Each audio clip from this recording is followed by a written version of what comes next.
Hello, so you think your home network is secure? Well, think again. Because recently there's reports saying that most home router can be hacked. But no worries, I'm here to tell you that you should be okay, as long as you follow my 5 simple steps I'm talking about today. And by the way, I'm Dong Ngo, but you should already know that.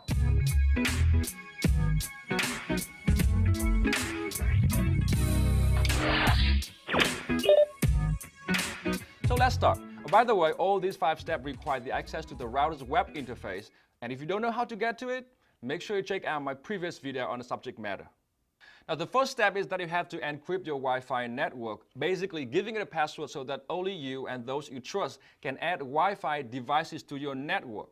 Now, this password have to meet 3 criteria. It has to be hard to guess, but easy to remember and easy to type in on a small screen.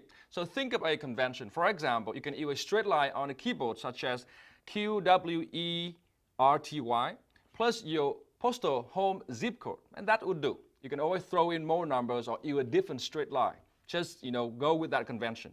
Now, the second step, you need to change the default important information.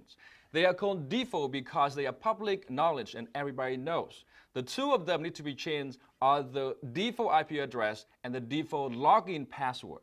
The IP address can be changed to almost anything you want. So instead of the default 192.168.1.1, you can make it 10.11.12.13 or 40.50.60.69.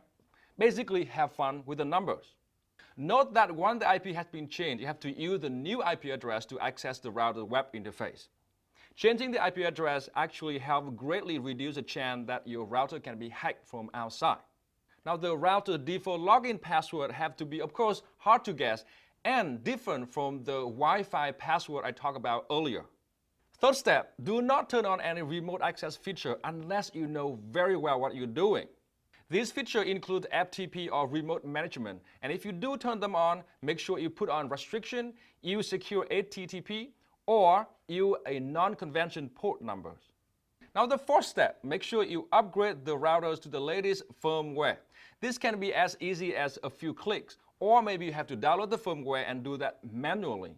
You should do that at least once when you first set up the home network. Remember, do not do anything during the upgrading process, because if you turn the router off during the upgrading process, you can actually brick your home router. And the last step is that make sure you log off the web interface when you are done. For some routers, this means you just close the web interface. Oh, one more thing, if you use power line adapters for your home network, make sure you turn on the security feature on all of them.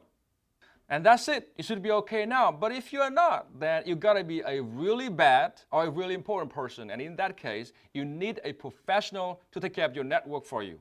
And speaking of professional, if you are a bad person and want to be good, call me. I'll write you up. And that's because I am Dong Ngo. And this has been a quick guide on how to keep your home network secure.